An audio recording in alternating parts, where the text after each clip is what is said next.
Здравствуйте, дорогие друзья, наш воскресный. Sveiki, mėly draugai, sekmadienis webinaras, kaip visada studijoje daktaras Michaelis Laitmanas, Kalčenko atvažiavo pas mus iš Sankt Peterburgo, aš Simonas Vienakūras. Tema labai įdomi šiandien. Ką galima gauti iš Kabalos? Mylima Senilevičiaus ir Kalčenko tema, čia tiksliai žinau tą dalyką. Ir su mus kartu 30 miestų, vertimai 22 kalbas, uždavinėkite klausimus. Pajungsime jūs, Lvovas man patinka visą laiką pilnėje grupė. Na tai pradėkime. Galima aš pridėsiu. Tau patinka Lvovas, o man patinka Mac Online, praktinės Kabalos kursai. Tai pusė mūsų tikriausiai auditorijos ir jie turi tą programą ir jie randa laiko dar webinarui, dar Sankt Peterburgas, Maskva. Ir Tiumenis. Tai pradžia tokia. Klausimas yra toks pat. Iš karto pradėsim nuo klausimo. Ką galima gauti iš Kabalos? Va toks yra klausimas. Daktaras, visi klausimai man. Ką galima gauti iš Kabalos? Vienu žodžiu, kurie atskleidimą. O to yra paaiškina, o tai paaiškina viską. Kad kurio atskleidimas tai yra atskleidimas tos vienintelės jėgos, kuri valdo visą pasaulėdarą, visą pasaulį. Tai yra negyvas augmeninis gyvūninis lygiai mūsų pasaulio ir visais kitais pasauliais, kurių ten iš vis yra ten 5 pasauliai, na ir jungiant, na ir visi jie įsijungia begalybės pasaulį. Visų to valdo, visą tai valdo viena vienintelė jėga, vadinama kūrėjo, o mūsų atžvilgiu vadinama kūrėjo. Siemenos ir tai įdėta visi malonumai, visa laimė. Ravas Kabala atskleidžia štai tą jėgą, na, o toliau tai jau, na, visą tai, kas jau išeina iš šito. Kostė, na, vat toks klausimas parašė studentė, labai daug padėkų pirmiausia. Na taip, ir jinai rašo, kad jinai pasimetusi yra ir vat, nežiūrint į tai, kad gerai suvokia medžiagą ir teoriškai kursai gerai sekasi, bet ji nori suprasti ir pajausti, kaip rasti tą vietą pasaulėdarą, rasti tą kelią, vat, kaip jūs pasakėte, vat, remiantis tomis žiniomis, kokias jį gavo kurse. Ravas, na, Natalija iš Maskvos, nežinau, ką atsakyti, aš nežinau, kokias žinias jūs gavote kurso metu. Bet, na, dar kartą klausimą jos. Jinai sako, kad puikiai sekasi jai ten suvokia tą teorišką materiją. Bet yra toksai pasimetimas. Viskas aišku, gerai, labai artima. Na, kaip ir susidėlioja viskas. Bet jinai tą būseną įvertina kaip vidinį pasimetimą, neapsisprendimą, kaip rasti savo vietą pasaulėdarą. Rausia. Tai tarsi sistema, pasauliai, viskas kaip ir susidėlioja. Sistema matosi, o kur aš esu toje sistemoje? O aš turiu tą sistemą atskleisti. Aš turiu atskleisti, turiu pamatyti, turiu pajausti, aš turiu joje egzistuoti, aš turiu ją valdyti. Pilnai to žodžio prasmė, valdyti šitą sistemą. Ir čia yra problema. Problema tame, kad žmogus, tam, kad atskleisti šitą sistemą, jisai turi pakilti virš savo egoistinės prigimties. Nes visa ta sistema veikia altruistiniais principais. Ir todėl negalės egoistas paprasčiausiai šitą sistemą atrasti, suvokti, valdyti ją, egzistuoti joje, o tai iš tikrųjų tikra pasaulio sistema, jinai iš tikrųjų ne tokia, kokia mūsų pasaulio. Štai mūsų pasaulis, tai pasaulis, na, kurį mes išgalvojame, įsivaizduojame savo mūsų egoistinėse pojūčiuose, savybėse. Ir todėl, na, taip, toks vaiduoklių pasaulis, taip, jisai taip ir vadinasi, Olama Midume, na, taip įsivaizduojamos pasaulis. O tikrasis pasaulis, tai pasaulis, kuriame egzistuoja atviroje tokioje formoje, egzistuoja ta aukštesnio jėga, geroji jėga, kuri vadinasi kūrėjas. Ir ten, tame pasaulyje mes turime atrasti save ir mūsų valią, mūsų galimybę valdyti šitą aukštesnį pasaulį. Simonas, tai yra žmogus ras savo vietą ten, Ravas. Kiekvienas, visiškai. Todėl, kad jisai egzistuoja, tai jisai turi atrasti save ten. Turi nustatyti savo vietą, savo tašką, savo šaknį, įsijungti į ją ir pilnai realizuoti save. Nazarova Havė iš Facebooko grupės klausė. Jisai turi tokį nepasitikėjimą. Ar negaus jinai adaptacijos metu kažkokia tai depresija, agresija, ar organiškas tas ėjimas į tą pasaulį, kurį jūs apie pasakote. Ar čia negali būti jokių siurprizų, todėl kad jinai įeina į tokią būseną aukštesniojo pasaulio, gerosios jėgos, kuri veikia tik tai gėriu, tik tai minkštai atveriant su meile, nieko net nėra panašaus mūsų pasaulyje. Mūšė. Pradžioje sakėte, kad kalba užsiima kūrėjo atskleidimu. Tai yra, reikia suprasti, kaip teisingai užmėgsti ryšį su kūrėju, su juo. Ir tokiu būdu, kaip teisingai kreiptis į kūrėją, prašyti jo ir dar daugiau. Jeigu į priekį šiek tiek užbėgsim, Kabala netgi sako, kad žmogus, jeigu tiesiogiai kreipiasi į kūrėją, tai jisai tuo netgi savo kenkia, o ne atvirkščiai. Bet tai aš turiu tokį klausimą, kaip taip gaunasi, kad Kabala sako, kad tu gali atskleisti kūrėją, ir dar šiame pasaulyje, o religijos sako, kad reikia tikėti į kūrėją ir ateities pasaulio. Ir kaip ir vis tiek niekas nepuola kūrėjo atskleisti ir nekreipia dėmesio, kad galima padaryti šitame pasaulyje dabar. Ravas, juk čia egoistinės savybės, šiandien mūsų atstumia nuo šito aukštesnio pasaulio, kurio atskleidimo. Mes negeidžiame šito, mes norime likti tame, kas mums yra patogu ir gerai. Mes nežinom, čia altruistiškai, egoistiškai mes nesuprantam. Simonas, kodėl milijonai neina į Kabalą? Tu tokį klausimą nori užduoti. Ravas, todėl, kad jie yra sukurti priešingom savybėm ir nieko čia nepadarysi.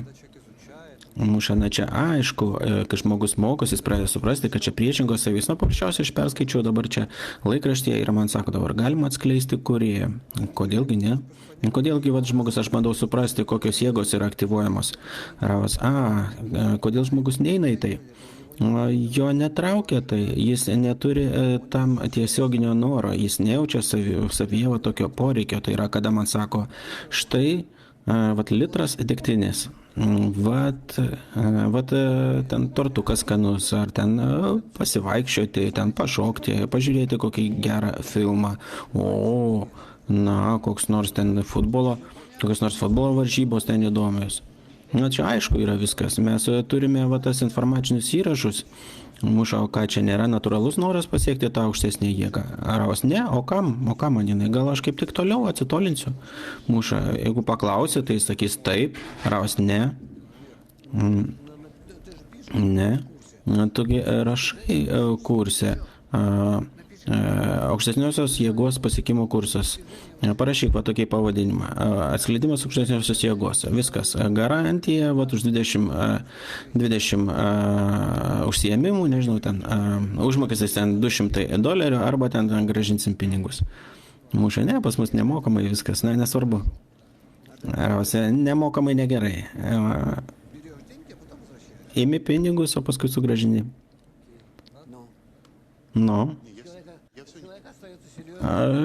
Žmogui lieka tada rimtas įspūdis tada iš tavo kurso. Pirmiausia, kad atskleisti kūrėją, tarsi kaip ir neįmanoma, bet visą laiką tos 20 užsiėmimų tu mokai, kad įmanoma. Ir tai, kad sugrąžini pinigus, vis dėlto sąžininkai žmonės. Mes pasiruošę sugrąžinti pinigus, nėra problemos, gera reklama. Kostė, tai yra motyvacija iš kitos pusės, bet koks žmogus, jeigu vyresnis 18 ar 20, tiksliai žino, kad jo gyvenimas pasibaigs. Švis taigi baisu yra ir kažkas jam šitą baimę užtušuoja ir vis tiek neprileidžia prie kurio atskleidimo amžino gyvenimo. Aš taip nebūna, aš nesuprantu, gal aš jau per senai Kabala užsiimu, aš net negaliu įsivaizduoti. Ravas, jeigu jūs suprantat, kad nežiūrint tas baimės, vis tiek žmonės nebėga. O tai čia ir klausimas, mes klausime, na, man kaip ir aišku, bet aš bandau, noriu sužinoti gilesnę tą prasme, kad jūs paaiškintumėte, kaip tai visą tai veikia, kodėl tai nėra natūralu. Raus todėl, kad egoizmas stovi pakeliui. Jeigu tai nebūtų egoizmas, jisai va toje pačioje, o taip galėtų praeiti 10 žingsnių į priekį. Mušaisime, nepasakojame nieko, kad ten sunku kažkas ar Raus, na ir ką, muša man to nesupranta, kodėl žmonės nenori. Raus, na tai nesusidėlioja į mūsų noro piramidę. Maistas, seksas, šeima, turtai, garbė, valdžia, žinios. O kur čia kūrėjas, o ką man kūrėjas? Muša, o kodėl kūrėjas nedėjo į mūsų tokią programą, vat kažkame etapė vystymuose, kad mes panorėtume, Raus, kad panorėtume atskleisti jį? Ne. Netgi kada tu pradedi eiti jo pasiekimo link, tau viskas piešiasi kaip klausimų gyvenimo prasmės klausimų. Kodėl aš egzistuoju, mano gyvenimas, visai, ką man tas kūrėjas, aš. Va tokiu būdu atsiskleidžia tai mumyse. Kostė, ar yra kokios patrauklios pusės, aukštesnysis pasaulis patogus, geras, o koks privalumas yra šito pasaulio atžvilgio, yra galimybė pareklamuoti. Raus, tai pareklamuoti galime. Tas, kas atskleidžia aukštesnį pasaulį, jisai, na kaip čia pasakyti, jis žino viską. Jis gali viską. Jis moka viską. Jis jaučiasi amžinai egzistuojantis, begalinių užpildytų laimingų. Na, štai ir viskas. Na, trumpiau tariant, absoliutas. Mušau, kai jūs atėjot pas savo mokytoją, jūs pavydėdavote jam, na, žiūrėdavote jį. Raus, ko ten pavydėti? Jam buvo 30, man 70, tai yra jam 70, man 30. Nu, bet jo tas žinios, pasiekimai, Raus, taip. Na, aš tau sakau, aš tau sakiau iš paprasto žmogaus požiūrio taško. Na, tai nepavydas buvo. Nepavydas, tai paprasčiausiai, na, iš tikrųjų žmogus žino viską, bet nesako. Ar buvo toks pojūtis, kad jis jums kažko ten nepasakoja? Ar kažko nepasakoja? Iš vis nieko jis man nesako. Muša, jūs sakot, kad žino kažką, iš kur žinot, kad jis žino kažką? Aš buvau pas daugelį kabalistų, išskyrus, neskaitant jo, aš daugelį metų važinėjau pas kabalistus, taip vadinamus ir tikrus. Na ir aš čia supračiau, kad taip. Semenas, aš senai norėjau paklausti tokią formą. Galėtumėte paaiškinti, kai jūs paklausėt savo mokytojo Rabašo, kaip nustatyti? Širdimi nustatai. Taip, tikrai mokytoją atrandi. Taip, iš tikrųjų. Galite šiek tiek atskleisti, bent keletą žodžių. Kas tai yra širdimi nustatyti, kad tai yra tavo mokytojas? Ravas. Tai daugeliui padės iš tikrųjų, Semenas sako. Ravas, toki to neperduosi, toki pats supranti, tokie dalykai neperdodami yra, nepasakysi. Tu jauti, kad tas žmogus neša tiesą, kurią tu turi iš jo gauti. Jisai ją turi savo rankose ir jis pasiruošęs ištiesti tau rankas, jeigu tu ištiesi pats jam rankas ir paimsi. Nors vis tiek mokinys mokytojo vis tiek nesupranta. Semenas, aš galėčiau paaiškinti, bet galbūt kitoje laidoje. Ne, tai įvyksta vis tiek toksai, tu tiksliai supranti, kad čia tavo mokytas, kad čia tavo vieta. Rausa, čia iš dėstymo aš pamačiau, kad praktiškai visus mano klausimus yra atsakymai. Semenas, kai jūs atėjote, jūs pradėjote uždavinėti klausimus, jūs pradėjo atsakinėti, jūs pajautėte, kad viskas. Raus, taip, aš pajutau, kad ta metodika man tinka, kad nėra kitos metodikos. Todėl, kad aš buvau pas daugelį, ten buvo išvis ten astronomija, ten kortos, ten istorija, ten tora, viskas, kas tik tai nori. Ir ten Ramchalis buvo, kiti ten kabalistai tokie. Raus, taip, aš buvau pas didelius kabalistus, bet jų būtent dėstymo, būtent metodai, jų aš apie juos pačius nenoriu kalbėti. Bet būtent metodas man visiškai netiko. Ir tik tai čia aš iš karto pajutau, kad tai yra absoliučiai Na, tai žinios, žinojimas. Man nesvarbu, ką ten sako, ką nesako apie visus kitus ten reikalus, bet vat, žinios, vat, tas žinias aš jo noriu gauti. Semenas Ramonas iš Odesos klausė, jeigu aš, vat, kūrinys esu tobulo kūrėjo, kodėlgi man, vat, tokiam kaip man, vat, negalima duoti paprasčiausiai vat, to malonumo, vat, kurį duoda kūrėjas paprasto gyvenimo. Raus galima, bet tu pavirsi tada į kažkokį tai vabalėlį, kuris ten sėdė ant gabalėlio torto ir ten visą gyvenimą valgysi. Va, tai pradėtum savo gyvenimą, taip ir pabaigtum. Nori būti tokiu? Galima padaryti. Na, tai aš galiu jį dabar tai padaryti. O taip vadinasi jo. Tai yra, kūrėjas neleis būti tokioje būsenoje. Žinoma, nejaugi nesuprantate, mes turime tapti lygiai su kūrėju. Na čia juokai viskas, bet iš tikrųjų mes turime pakilti į kūrėjo lygį. Ir nemažiau šito, kiekvienas turi užimti savo vietą šitoje pasaulėdario sistemoje, jos ypatingose taškose ir kiekvienas iš jūsų ir dar daugiau jūs, vat, kurie gavo tą ypatingą pabudinimą šitam mokslui, valdymo mokslui, jūs turite šito pasiekti. Semenas, žinote, vat, kodėl pykstant jūsų internete? O toliau Ravas Laitmanas sako, vat, kad tai galima gauti tik tai iš kabalos. Tik tai kabala gali atvesti prie šito. Ravas, o kame čia reikalas? Semenas sako, jie sako, kad egzistuoja daugelis ten metodikų, daugelis praktikų. Ravas, na, visą tai išgauta iš aukštesnio gamtos lygmenio. Apie ką jūs kalbate? Apie fiziką? Fizika mirusi, jinai ir pati yra didžiulėje krizėje ir visi kiti mokslai. Na, todėl, kad viskas išeina iš žmogaus egoizmo, iš to, kad žmogus atskleidžia per save, o per save jis viskas užbaigė siekti. Mes negalėsime, tai yra daug tų dvasinių praktikų, o kokią pasirinkti, jūs kaip pats sakėte, žmogus savo širdimi turi išsirinkti. Ravas, taip, bet iš galų gale viskas numirs, jau dabar tai vyksta. Semenas, va, toks klausimas, jūs, va, yra daug tokių privalumų kabalos, va, aš paklausiu keletą, va, jūs pasakysite, ar jūs va, pats tai jaučiate ar ne. Žmogus tampa realistu ir pradeda valdyti savo likimą. Kaip jūs pradėjote užsiimti kabalą, ar jūs jaučiate, kad tapote realistu? Žmogus jisai toksai skraido ten debesyse. Ravas Einšteinas, kai jis atskleidė savo teoriją. Jis buvo realus žmogus ar ne? Semenas, aš nemanau, kad jį laikė tuo metu normaliu žmogumi. Ravas, ne, niekaip. O paskui tik tai pradėjo su juo sutikti. Kada padarė tyrimus, parodė. Ir tai tyrimais, bet vis tiek žmonės negalėjo galvoje sutalpinti tas aksiomas jo, kad gali keistis erdvė, ten laikas. Semenas muša. Ar jūs jautėtės realistiškesnis, didesnis realistas ar ne? Ravas, ne, jokių būdų.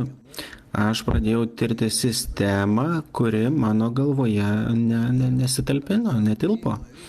Todėl, kad mano galvoje aš mačiau prieš save šitą pasaulį ir visus jo parametrus, visus atributus, visus ryšius, tai, ką aš suprantu ir žinau, aš buvau iš tikrųjų nebuvau kvailas vaikinas ten 30 metų, 33 metai man buvo, kai atėjau pas Rabašą, bet iki to irgi aš studijavau ir aš mačiau, kad ta sistema kalba apie aukštesnį pasaulį. Tai yra valdymo sistema, kuri kažkur tai kaba kaip ir ore ir valdo mus. Štai už mūsų prigimties, jinai valdo mus. Aš dabar galvoju, šitą sistemą paleidžia mano mintis, aš jaučiu, ta sistema paleidžia mano jausmus, iš kur visą tai vyksta, išeina. Kokiu būdu tai susidėlioja mano sistema ir jo, ir tavo, ir taip toliau, ir visų mūsų kartu, kaip visi esame susiję kartu šitoje pasaulėdurėje, visame šitame kosmose, negyvasis, augmeninis, gyvūninis, prigimtis. Vat apie tai kalba Kabala, jinai kalba apie valdymo sistemą. Simonas, iš pradžių tai netrodė jums realybė. Ravas, ne, bet aš negalėjau to pajausti, negalėjau. Toliau, jinai kalba dar apie tai, va tai, ką mes dabar atskleidžiame, tai tik tai vat, išgalvota pasaulėdara, suvokimo pasaulis. Na, šiek tiek mokiausi ten reliatyvumo teoriją. Gali būti tokie pradiniai duomenys, kurios keičia vat, kaip parametrus pradinius. Vat, tu vat, tokius duomenys vat, pakeitė ir pasikeičia visa sistema dėl šito. Vat taip kaip tu radio imtuvo sukiniai pagavai kažkokią bangą, klausai radio, ten kitą bangą pagavai, klausai paskutinės naujienas. Va čia viskas priklauso nuo to, kaip tu nusistatei. Taip juk yra. Taip ir čia. Žmogų galima nustatyti taip ir galima nustatyti kitaip. Aišku, gerai, toliau, bet vat, kalbama, kai tu nusistatai, nusireguliuoji vat, tam tikroje sistemoje, tu pradedi jausti kitus, gauti kitas bangas. Vat, ten buvo Majak, buvo tokia radio stotis Rusijoje, buvo, na, ten pirma stotis, antra, trečia, na, aš nežinau, ten, tarkim, ir taip toliau. Na, tai yra, kodėl aš tai sakau, kad galima persireguliuoti, vat tie persireguliavimai mane labai domina. Man labai nesinorėjo gyventi šitame pasaulyje. Nesinorėjo, o kam čia taip užsilaikyti? Jums buvo toks pojūtis, kad jūs viską supratote. Ravas, na taip, iš principo, kad visą tai, o kas toliau? Na va. Na ir todėl aš labai norėjau atrasti naujus tos nustatymus. Muša, va toks dalykas, va iki užsiimant Kabala, daugelis žmonių iš viso šiandien tiki, ten į 13 skaičių, ten kažkokius ten daro, ten juoda katė, ten piktakis ir taip toliau. Ravas, ne, nu ką tu, nieko aš netikėjau, aš augau 2 gydytojų šeimoje, kurie buvo absoliutus realistai, materialistai ir aš pats buvau toksai ir jokių būdų nieką aš netikėjau, nei į Dievą, nei velnę. Ir iki šios dienos. Muša, va tiek daug žmonių, kurie tiki visais tais dalykais, bet va klausimas Kabala, ar jinai gali išaiškinti visus tos dalykus, ar iš vis ten nėra jokio ryšio. Ravas Kabala sako, kad nieko šito nėra. Va ir viskas. Kabala visiškai yra materialus mokslas. Kabala kalba apie vieną vienintelį egzistuojančią jėgą, gamtą, tai yra šitą jėgą, tai yra kaip panaudoti tą jėgą, kad pakelti žmogų į patį geriausią, aukščiausią lygį. Štai ir viskas. Ir vat žiūri šitą jėgą į gamtą, žiūri į tai visiškai materialiai. Tai yra tai, kas yra parašyta Toroje, reikia suprasti, kodėl ten vat, dievulėlis ten supyksta, ar jisai ten džiaugiasi, ar ten baudžia, ar ten giria. Na, Tora kalba žmogaus žodžiais. Iš tikrųjų nieko šita nėra. Absoliučiai visiškai materialus mokslas. Vat tuo mane tas mokslas ir pritraukė.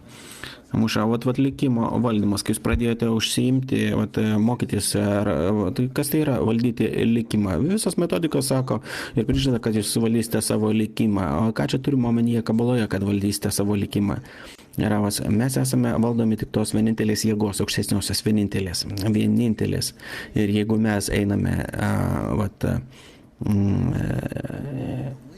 ir jeigu mes susitapatiname su jie, tai mes tuo pačiu stumėme save į geresnę pusę. Tai ir reiškia, kad valdome savo likimą. Mes nekeičiame tos jėgos mūsų atžvilgių, todėl kad absoliutus negali keistis nei į jokią pusę. Vienintelis dalykas, ką mes galime daryti, tai keisti save pačius ir tokiu būdu papulti po tos jėgos vis geresnį poveikį. Simonas, yra, bet man kažkas tai jau ten yra, kažkas jau man ten yra nustatyta ir aš visą tai galiu pakeisti, ar ne? Ravas, taip, kiekvienas iš mūsų turi tam tikras sąlygas, nuo kurių mes pradedame savo egzistavimą ir toliau einame pagal vystymasi savo egoizmo iki pat tol, kol aš nepajaučiu būtinybės keisti. Keičiu savo egoizmą Ir tokiu būdu jau statai save po kitų poveikių tos aukštesniosios jėgos. Tu jau atitinki ją ir pradedi jausti save teigiamoje būsenoje. Vat Ela iš Sevastopolio klausė. Kabalos spalvose iš tikrųjų ar yra atsakymai visus mano klausimus apie gyvenimą ir jo tikslus? Raus visiškai Elačkė, netgi nėra jokių abejonių. Tai yra, negali būti tokio dalyko, kad jūs atrastumėte atsakymus į visus savo klausimus, todėl kad visi jie atsiskleidžia tarp jūsų be išsitaisinčio noro ir šviesos, kuri užpildo šitos norus. Tai yra, kabala būtent ir yra metodika, kaip gauti atsakymus į visus žmogų kylančius klausimus. O po to, ką sakė Michailas, ir tai aš tokią problemą turiu, mane net klausimai pasikeičia. Gali negauti atsakymus į tuos klausimus. Nesvarbu, jei nebenorės tų atsakymų, tai bus jau aišku ir taip natūraliai. Jokio bet nėra. Yra atsakymai į absoliučiai visus klausimus, todėl kad šviesa, kuri užpildo sielą, atskleidžia visus atsakymus. Valera iš Nikolaimo klausė, kai aš atskleisiu tą valdymo sistemą, suprasiu priežastis, tikrai tikslą, kas buvo praeityje, kas buvo iki atskleidimo, viskas atsiskleis. Visiškai viskas. O paskui klausė. Dar to rasiu, kas ten klausė. Sergejus iš Kijevo klausė. Šitas pojūtis atskleidimo išlaisvins nuo priklausomybės ir kvailystės šito pasaulio. Atsiprašau už klausimą tokį, bet Ravas, ne, teisingai būtinai. Žmogus supranta, bet geriau savo žmogiškąją prigimtį ir tai padeda jam sąveikauti visuomenėje. Tai yra šeimoje, darbe, tampa tokių socialinių ir taip toliau. Žinau, kad yra tokie žmonės, kurie ten vienišiai tokie yra, kada ateina užsiimti, mokytis kabalos, jie pradeda iš vidinio atskleidimo, pradeda suprasti, kad būtina yra šeima, kad būtiniai vaikai, taip toliau ir panašiai. Ar tai yra tiesa, ar kaip čia? Ar ne taip? Ravas. Sąlygos nėra tokios būtinos, bet pageidaujamas dalykas. Žmogus tampa labiau socialinis, Ravas, ne, jis netampa labiau socialus visiškai. Todėl, kad tas socialumas tavo suvokime, tai didesnis egoistinis ryšys su kitais žmonėmis. Va šito neatsiranda. Todėl, kad didesnių egoistų jisai netampa. Socialinis tavo būsinoje tai reiškia tai, kad aš ten gatvėje, ten turguje, ten parduotuvėje, aš žinau, kaip ten prie kiekvieno prieiti, ten patašnoti per petį, nusišypsnoti, ten įgnypti, viską padaryti taip, kaip nori žmonės. Tai reiškia aš socialus, taip? Išnaudoti žmonės, kad gauti malonumą savo. Ravas, taip, aš tai ir norėjau pasakyti, kitaip tariant. Bet tokio nėra dalyko. O kas yra? Ravas, aš žinau, kaip kontaktuoti su žmonėmis tam, kad atvesti visą žmoniją į maksimaliai komfortišką formoje, į tą visumą, į teisingumą, į pačią geriausią būseną. Gerai, dar toksai variantas, socialinis toksai aiškus, tai yra, aš sprendžiu visus nežinomuosius, aš sprendžiu viską optimaliausiai formoje. Žmogus keičia kažkokias savo savybės, jis turi tą savybių rinkinį ir tai tampa ryškesniais dalykais. Jis pradeda virš šito pakilti, iš esmės virš šitų savybių, virš tų norų, virš tų pabudinimų, juk mes irgi savo gyvenimo bėgiai keičiame. Tai, kas buvo jaunystėje įdomu, mūsų jau, kai subręstame, nebedomina. Mes keičiamės taip pat ir jau senatvėje. Jeigu jaunystėje, jeigu žinočiau, o senatvėje, jeigu galėčiau.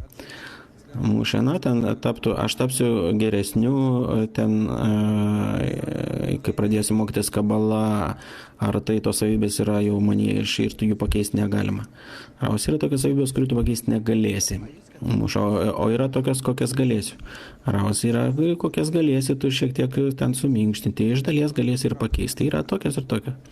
Muša, o baimės galėsiu aš atsikratyti, yra daug formų baimės. Raus, ne, tu galėsi pakeisti tas baimės į kitas baimės, kitas formas baimės. Simonas, paaiškinkite, čia nesustokit.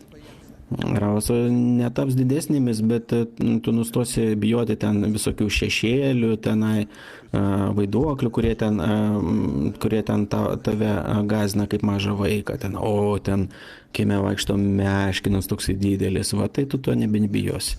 Bet tu bijosi paties savęs, savo paties purvinų minčių, pabudinimų. Ne tų ten purvinų, kurios ten mūsų, ten apyvartoje mūsų ten yra, bet būtent blogios suteikimo žmonijai atžvilgiu. Iš esmės, kai bijosiu išnaudoti kitus dėl savęs. Muša, žmogus bijo prarasti darbą, ten praktiškai nebeliks. Praktiškai nebeliks. Tai palaipsniui visą tai išnyksta. Simonas, kai tu pradėsi suprasti, iš kur tai ateina, tai žinoma, tu netgi pradedi valdyti. Muša, žmogus pradeda matyti, kad iš Kūrėjo visą tai ateina, kad Kūrėjas visą tai siunčia. Taip, jisai jaučia, kad Kūrėjas visą tai jam siunčia, bet visokius tokius neigiamus dalykus tam, kad jisai pakiltų virš šito. Taip. Muša, jam tai neatrodo tas dalykas? Ne, jisai supranta, kaip tai ateina, kaip išeina visos tos formos baimės ir kaip jisai turi dirbti su tomis formomis. Tai padeda pakilti virš savo prigimties. Pagrindinis mūsų darbas, tai darbas būtent su baimėmis, Muša. O paskutinis dalykas - mirties baimė pas kabalistus. Ne, nėra. Visiškai, čia labai paprasta. Julija iš Rostovo klausė, kaip aš galėsiu šitame pasaulyje gyventi, jeigu aš bijosiu išnaudoti žmonių komunikaciją dėl savo naudos. Tu naudosi ne dėl savo paties naudos, o tai bus geras tavo gyvenimo naudojimas ir tu pabaigsi tą gyvenimą su geru rezultatu. Kostė, kaip ir bijo bijoti, ir tai nukreipia į kitą pusę. Taip nukreipia į kitą pusę, o jis pradeda nebebijoti, o pradeda ieškoti, kokiu būdu jisai gali teisingai dirbti su žmonėmis. Simonas, žmogus turės džiaugsmą iš tos baimės. Iš to ir bus tas džiaugsmas ir jis dar daugiau prašys tos baimės. Muša. Pats didžiausias dalykas, koks yra šitame gyvenime, tai yra malonumas. Aš taip suprantu, problema yra tokia, kada mes gauname malonumą, visi mokėmės šito, pats malonumas gesina mūsų norą ir reikia laukti, kol visą tai vėl atsinaujus mūsų norė. O čia yra didelė problema. Tai yra, iš esmės mes mėgaujamės tai iš kažkokio tai ateities pojūčio, iš kažkokio tai siekio kažkur. Tai kaip tik ateina ta ateitis, iš karto gesina tą malonumą. Aš girdėjau, kad kabaloje yra kažkoks tai potentas.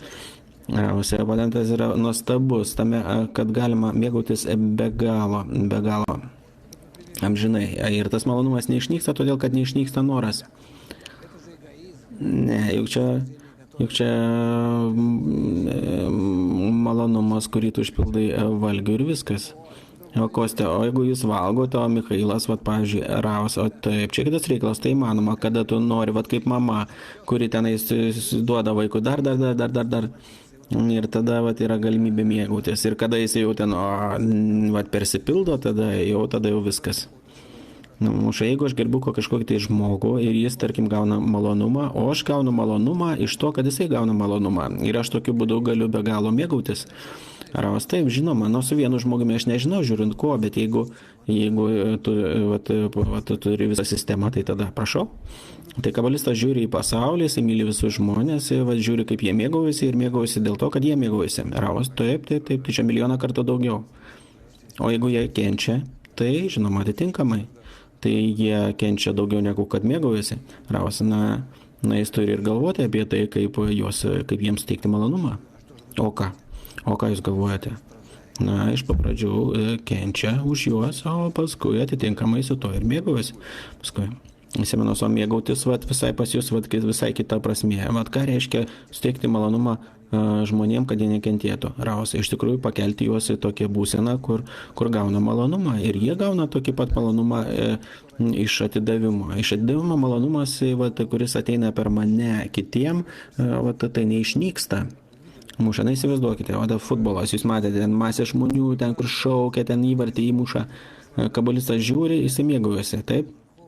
Raus, aš vieną kartą gyvenau Erchovete ir ten stovėjo namas, ten ant kalnelio, 4 aukštas buvo ir 20 metrų nuo manęs buvo futbolo aikštė ir aš buvau virš ten visų tribūnų. Žinoma, tai buvo košmaras. Kai būdavo varžybos, aš matydavau, kaip žmonės, kaip panteros, jos tiesiog užlipdavo ant tų grotų ir ten skirdavo žmonės grotas tokios.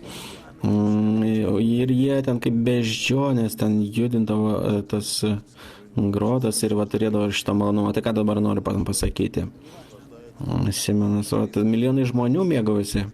Kabalistas žiūri į tos žmonės, jis mėgaujasi tuo, kad jie mėgaujasi. Raus, taip. Ir netgi Rabašas, aš sakiau apie tai, kada mes važiuodavom pro stadioną, jis sakydavo, tą vietą reikia gerbti. Žmonės ateina čia tam, kad mėgautis. Ta vieta duoda malonumą žmonėm.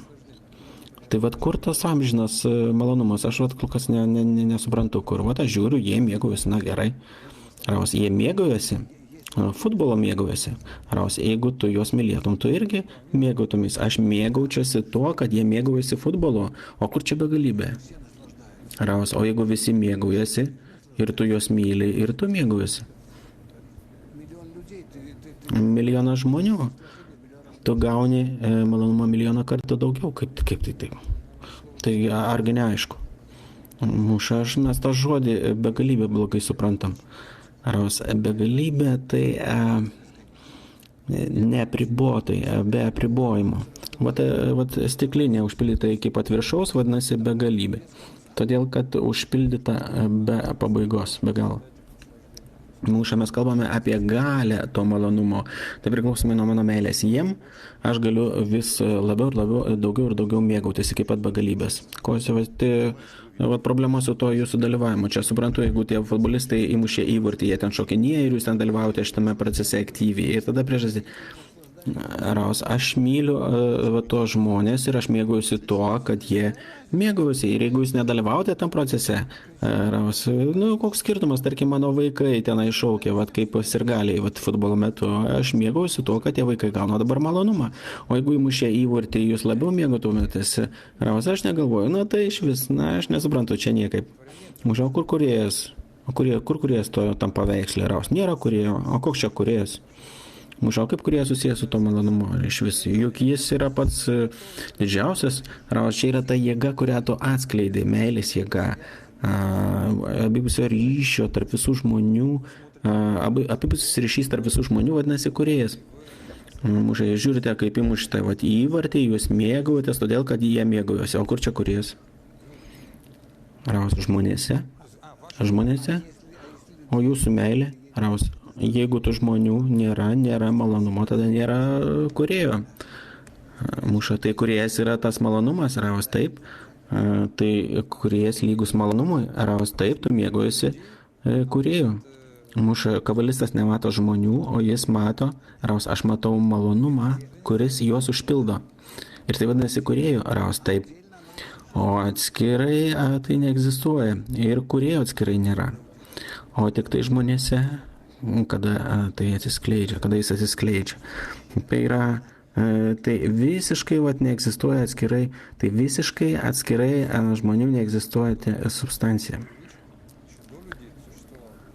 Tai jisai egzistavo iki žmonių, kažkas tai sukūrė, Raus, šviesa sukūrė mus, atidavimo savybė egzistuojanti gamtoje sukūrė mus.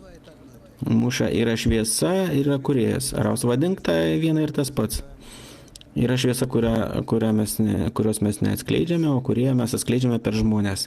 Raus, tu visą laiką nori sukurti kažkokią tai formą, kuri egzistuoja atskirai nuo žmonių. Ir nori pavadinti ją kūrėju. O šito nėra. Tai yra savybė, atidavimo ir meilės savybė egzistuojanti, atsiskleidžianti tik tai žmonėse, kada jie yra susijungę tarpusavyje. Ir tik tai juose, kada tai egzistuoja, tai vadinasi kūrėjas ir tai vadinam kūrėju. Todėl vadinasi ure. Muša kaip su elektra, lygiai tas pats. Juk neegzistuoja raus tik tai, taip, tik tai tose prietaisuose, prietaisuose ją ir atskleidžia. Kostė, yra tokios asociacijos pas žmonės su malonumu, su meilė, taip labai konkretu. Apie futbolą geriau nekalbėti, todėl kad Rusijos rinktinės rezultatai rekomenduoja, blogai žaidžia Rusijos rinktinė ir nusivylęs tuo, Georgijus iš Maskvos klausė konkrečiau, kogi skiriasi malonumas nuo aukštesniosios šviesos, nuo malonumo sekso su mylimu žmogumi, ar tai tas pojūtis yra kažko panašus? Jisai čia sumaišo daug visokių sąlygų, o seksas tai yra atskirai, mylimas žmogus atskirai. Ir kūrėjas, ir su kuo jis ten sako, su malonumu iš aukštesniosios šviesos. Tai yra, čia labai sunku viską sutapatinti, nes mes negalvoju, kad rasime bendrą kalbą su juo. Seksualinis malonumas neturi jokio ryšio su mylimu žmogumi. Čia visiškai atskirai, čia yra hormonai, kurie vystosi ir užpildo mūsų smegenys. Toliau, mylimas žmogus ir meilė visiškai tai yra kitoks reikalas. Čia jau jausminėme lygyje, ne seksualinėme, o dar aukštesnėme. O kūrėjas čia dar aukštesnis lygis, čia jau lygis sąveikos su kitais žmonėmis, su pasaulėdaros dalimis. Ir todėl čia skirtingi tokie lygiai ir sąvokos. Kostė, o ką rasti, kad galėtume atsakyti? Semenas Borisas iš Dnepro klausė, o gal čia taško kokį padėsim? Sako jisai, meilės jėga tarp žmonių tai yra kūrėjas. Tai primena religinę dogmą. Koks skirtumas? Raus? Ne. Tai čia taip jisai rašo iš mūsų žodžių. Ravas taip jisai rašo. Ne. Simenas, o tai kas kūrėjas? Jėga, meilės jėga tarp žmonių, jis sako, kad kūrėjas yra. O tai kas iš tikrųjų tada yra kūrėjas? Jam. Borisui. Ravas, aš nežinau, ką reiškia jam. Kūrėjų vadiname vienintelę valdančią gamtos jėgą. Ir viskas. Simonas, ar galima pasakyti, kad Dievas tai meilė? Galima pasakyti, kad Dievas tai meilė, bet vėlgi, kad jie nepaverstų šito į kažkokią tai religiją. Jisai sako, primena religinę dogmą. Taip. Todėl aš ir sakau, visos šitos savokos, joms reikia labai rimtų supratimų, suvokimų. Simonas, kiekvienas žodelis, taip, čia labai didelė problema yra viską paaiškinti. Kostė, į prieš tai buvusi klausimą, aš nesupratau, gal mes įsisukome, iš Maskvos. Teisingi santykiai su žmogumi, kurį aš myliu, tose teisingose santykiuose atsiskleidžia kūrėjas. Tegul pavadinu tai seksu, nesvarbu. Raus minutėlė. Teisingi santykiai su žmogumi, kurį aš myliu. Aš nežinau. Aš galiu ten mylėti kažkokį tai žmogų ir galiu pavadinti mūsų santykius teisingais. O kur čia atsiskleidžia kūrėjas? Kosė, tikriausiai kažkokie laipteliai čia yra. Raus, jeigu egzistuoja, išskyrus mane, dar egzistuoja kitas žmogus, su kuriuo, aš turiu, kažkokie tai abipusiai yra egoistiniai santykiai ir mes virš šitų egoistinių santykių pakėlėme savo altruistinius santykius ir pradėjome mylėti vienas kitą, tai yra su pilnu atidavimu, visišku atidavimu vienas kitam. Apie jokį seksualumą čia iš vis nieko nėra, paprasčiausiai santykiai, požiūris mano į jį ir jo požiūris į mane ir aš įsijungiu į jo norą kaip į savo ir jis įsijungia į mano norą kaip į savo. Ir mes vienas kitą užpildome, kuom tik tai geidžiam. Ten pagalbėmis, maistu ir seksu taip pat. Ne. Seksu tai trukdo, čia kita malonumo forma. Aš geidžiu tik tai užpildyti jo norus, o jisai nori įgerti mano norą ir užpildyti tik tai mano norą.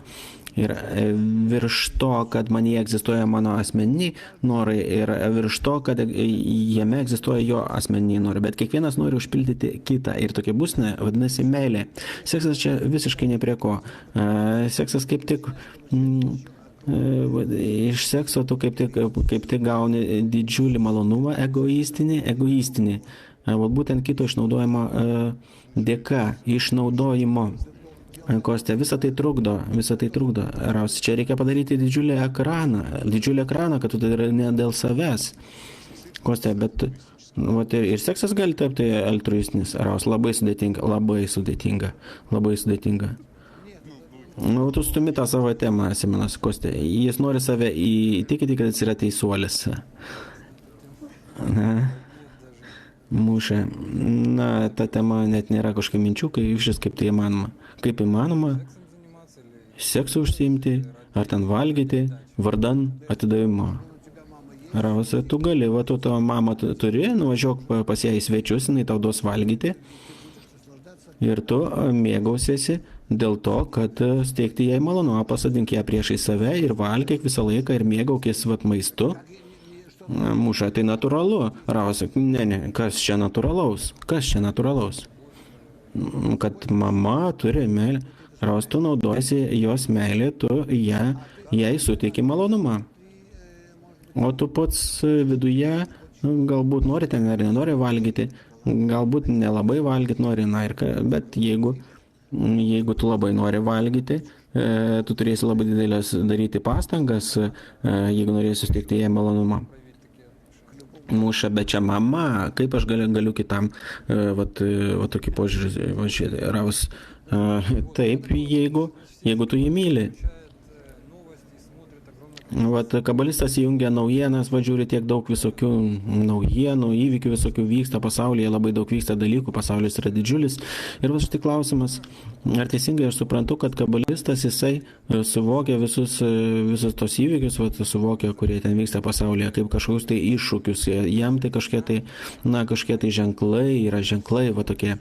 Raus, bet kas vyksta aplink mane, tai čia yra aukštesnės teigiamos jėgos pokalbis su manimi.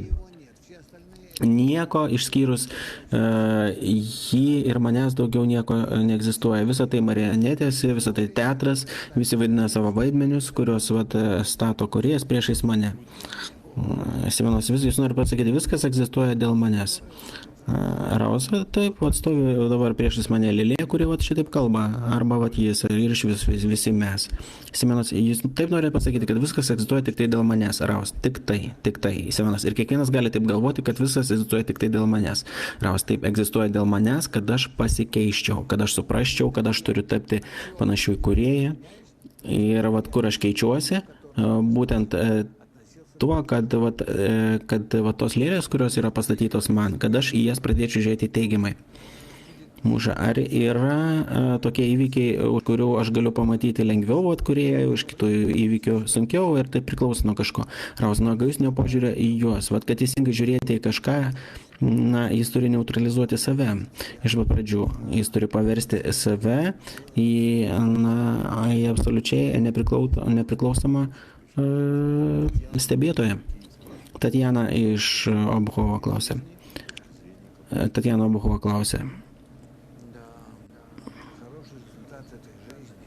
Kas yra šito gyvenimo geras rezultatas iš kabulos taško požiūrio? Raus, tai atskleisti aukštesnį pasaulį, kurie savo vietą šitame aukštesnėjame pasaulyje ir nors bent jau pradėti darbą suvokiant, tai yra praeiti maksomą ir tapti jau aukštesnio pasaulio gyventojų. Čia yra geras rezultatas būtent iš šito mūsų gyvenimo. Reikia tikėtis, kad mes visi šito pasieksim. O blogas rezultatas tai yra, kad aš gimiau šitame pasaulyje, egzistavau jame ir nusibaigiau jame. Čia yra blogas rezultatas. Simonas, iš skausmo parašiaus tokius klausimus, užduoda, Artiomas klausia, asmeninis klausimas. Ar žmogus, ar kabalistas neturi asmeninės tos depresijos ir yra kažkokia apsauga? Raus, na, tas klausimas labai dažnai užduodamas yra šiandien. Aš suprantu, draugai, kad depresija yra didžiausias dabar priežastis mūsų dabartinio pasaulio, tai čia yra neužpildymas mūsų dabartinių kilim. Ką galima padaryti, tai tik tai bendravimas grupinėme mūsų lygyje, kada kiekvienas kitam padeda, kada kiekvieną traukia, kiekvieną užpildo, kad kiekvienas iš mūsų būtų užpildantis, kad būtų vamsdėliu, kuris užpildo kitus. Va tada kiekvienas iš mūsų gausime mes tada tą bendrąją šviesą. Todėl reikalas tame, kad mes negalime atsikratyti depresijos, todėl kad mes, kiekvienas iš mūsų, tarkim, mes esame rate. Žinote, kad mes taip susirinkame rate, tarkim, čia yra 10 žmonių. Kiekvienas iš mūsų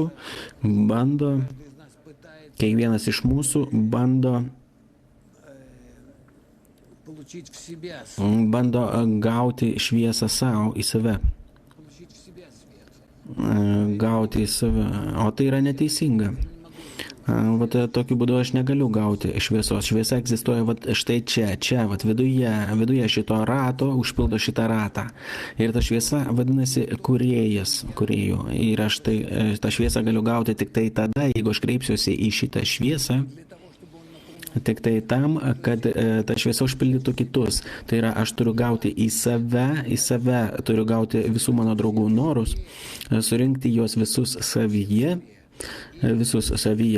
ir kreiptis į šviesą, į šitą šviesą, kuri yra tarp mūsų rate. Ir kada aš kreipiuosi į šitą šviesą, aš pradedu gauti ją į save.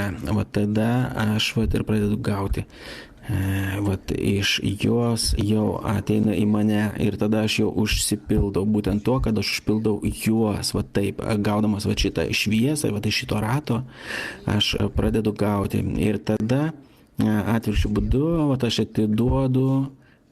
atiduodu tiems, iš kurių aš gavau tos norus. Tada per mane ir tai ir vyksta visos tos kančios ir užpildymai ir aš gyvenu tada pilnu gyvenimu. Simonas, ir aš gaunu tada dvigubą porciją. Aravas, taip, 10 kartų daugiau, taip, kad atiduoti jiems ir pasilikti savo. Aravas, ne, savo nereikia, nieko savo nepalieka. Gaunasi taip, kad jeigu tu taip veiki, tai tu viskuo išloši laimi. Muša, ar galima pasakyti, kad Kabala sukelia žmoguje tokius norus, kad mokytis fizikos, filosofijos? Ravas, ne. Kabala padengia viską. Tu įeini juk į naują pasaulėdaros apimtį, į valdymo sistemą ir todėl tavęs nedomina, kas ten vyksta pačiame žemiausiame mūsų pasaulio laiptelėje. Muša juk rašo, kad visus mokslus ten reikia. Ravas, čia buvo kažkada anksčiau, juk kabalistai egzistavo dar tais laikais, protėvių taip vadinamais laikais. Muša, kad pakankama ten vidurinės mokyklos, aukštesnio, kur reikia išsimokslinimo. Ravas, šito nereikia, netgi to nereikia. Jūs galite iš karto pradėti mokytis, dalyvauti apsijungime, rate ir galite atrasti kūrėją. Muša, aš nesakau, kad čia kaip sąlyga turėtų būti kabalos mokslui. Aš sakau, kad pas žmogų atsiranda norai, ten visokie ten mokslai ten. Ravas, ne. Tai jau virš. Mesgi daug dainuojam, ten šokam, gal man pradės atsiras noras dainuoti mylimiesiam. Mes kalbame apie siekį. Pas žmogų atsiranda siekis, tik tai nukreiptas į vieną tašką. Jūs mane teisingai supraskite, galbūt aš šiek tiek juokaudamas čia kalbu taip specialiai, kad jūs atpalaiduoti, bet čia labai rimti yra dalykai. Nieko tu daugiau nesieksi, išskyrus kaip aukštesnio savo egzistavimo lygio link. Tai panašu į tai, kaip didelis dėdė, tai tu į smėlio dėžę ten žaisti. Muša, o kaip paaiškinti kitiems žmonėms? O čia kitas reikalas, tugi sakai apie norą, apie tai, kad tas žmogus eina užsiimti šituo. Jeigu jam tai yra būtina tam, kad ištaisyti pasaulį, tai tada taip. O dėl nieko kito tai ne, todėl kad jis viską jau žiūri į visą mūsų pasaulį, į tą pasaulį su visais atributais, su ten filosofija, psichologija, su visų kas ten egzistuoja. Jis mato, kad viskas randasi baisioje tokioje krizėje. Kiekvieną dieną mes atskleidžiame tai vis labiau ir labiau. Kam dar į tai gilintis? Kabala kaip tik mus pakelia į kitą laiptelį, kur į kur turės pakelti visa žmonija, todėl kad šiandien dar nėra, kad šiandien jie dar neturi dar tokio požiūrio, bet susidomėjimas vis tiek išnyksta tiem visiems kultūrom ir menams. Kostė, kažkoks tai turėtų būti kvietimas, kad jau tai tą aukštesnį pasaulį pakilti, ar kaip ten rausia. Stokite į mūsų kursus Mac Online, kaip ten vadinasi, taip, stokite, gausite ir vizą, ir pasą gausite, ir kvietimą. Kostė, suprantama, kur saugojami, kur saugojasi tie dvasiniai pasiekimai, ar aš galiu prarasti visą tai, ar galiu pamesti. Visą tai mes, tarkim, kaupiame, kaip mes kaupiame internete, tai egzistuojagi tokia pat sistema. Taip, tarp visų mūsų santykių egzistuoja begalinis toksai ryšys, toksai kaip voratinklis toksai, bet čia iš jėgų, mūsų norai tai yra jėgos. Ir jos pastoviai egzistuoja ir pildosi. Simonas ir išeinant, visas tas reikalas neišnyksta. Rausi, juk juk čia yra jėgos. Andrėjus iš Belgrado mato kažkokį tai ryšį tam tikrą, tarkim, komunizmas, čia toksai kabalos, toksai aidas. Tie, kurie mokosi kabalos, atsiranda toksai komunizmo kažkoks pojūtis. Jis teisus, netgi Balė Sulama kaltino tuo, kad jisai simpatizuoja komunizmui. Idėja komunizmo įeinant į mases ir tai pasireiškia komunistinių žmonių. Žinoma, ne veltui pas Marksą tai atsirado. Tai yra čia atvirkštinis toksai ryšys. Taip. Simonas, o kodėl jūs kritikuojate filosofus, o nesėdate kartu su jais į ratą? Ne, su filosofais aš nesėsiu kartu į ratą, aš jau bandžiau, atleiskite. Reikalas yra tame, kad yra pasiekimai, kurie turi įvykti, išeinant iš pasaulio gamtos, virgimties, o yra tie pasiekimai, kurie atsiranda žmogaus protuose, kurie atsiranda iš jų ten tokių, nežinau, protinių pratimų. Ir aš su jais negaliu kalbėti. Jie priveda viską prie ten visokiausių fantastinių sąvokų, ten jie sukuria savo pasaulį ir jame egzistuoja. Iš principo, kas iš vis šiandien perdoda iš tikrųjų, kas suteikia tą rimtumą šiandien filosofijai, tai niekas iš tikrųjų. Aš jau suprantu, man rytoj egzaminas iš filosofijos. Sėdėjome, mes ten mokėmės, ten Platoną ir iki pat Marksą. Simonas. Buvo kažkoks toks laikas, kai išnyko visa filosofija, o liko tik tai filosofijos istorija, o patys filosofai kažkaip išnyksta. Taip, natūralu, kažkada tai filosofija buvo laikoma visų mokslų pagrindų. O dabar visą tai išnyko. Simonas muša iš tikrųjų kiek filosofų, tiek ten nuomonių, pas kiekvieną ten savo teoriją ir ten remiasi savo paties kažkokiamis tai išvadomis, ten taip toliau. Kosė, gal paskutinis klausimas, kad geografiją praplėsti, iš Niurnbergo klausimas. Jeigu nėra tokio aštraus klausimo, tokio vidinio, apie kurį jūs kalbate apie gyvenimo prasme, ar galima atskleisti dvasinį pasaulį, ar tai neakcentuoti? Jis galima užsimti tuo.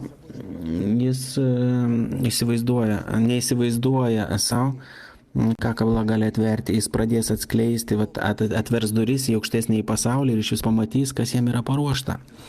Bet čia kaip tu užeini į tą parduotuvę ir tu neturi tokio ypatingo noro ir tu pamatai, tada ten sukasi, visokių tokių dalykų ir tu pradedi visko domėtis. Kostė, iš kabalos galima gauti visiškai viską, todėl kad kabala užpildo žmogų aukštesnėje šviesa ir ta šviesa nėra apribota, ta šviesa absoliuti. ir užpildo, kada jinai užpildo žmogų, žmogus užsipildo to, ko jisai pats geidžia. O šviesa jinai universali. Ir va tu pateiki pačius savo didžiausius norus, kokie tik tai jie bebūtų, ir tie norai užsipildys. Kosena patikrikim, duokite uždavinį, savaitį, duokit realią užduotį savaitį ir po savaitės mes paklausime mūsų dalyvių, ar jiems pavyko gauti kažką iš kabalos ar ne. Raus yra tik tai viena sąlyga, kad užsipildydamas tu užpildytum kitą. Va čia yra aukštesnio pasaulio sąlyga. O dabar užduotis kokia, Raus? Labai gerai. Pabandyk pasiekti tokio požiūrį į savo draugą, kad kada užsipildo jis, užsipildytum ir tu. Ir aš galiu pasakyti, kad tada tu pajausi dvigubą malonumą. Kose. Na, taip ir lauksime rezultatų. Raus, na ir mes užsipildysime taip pat kartu su jais visais. Viso geriausio.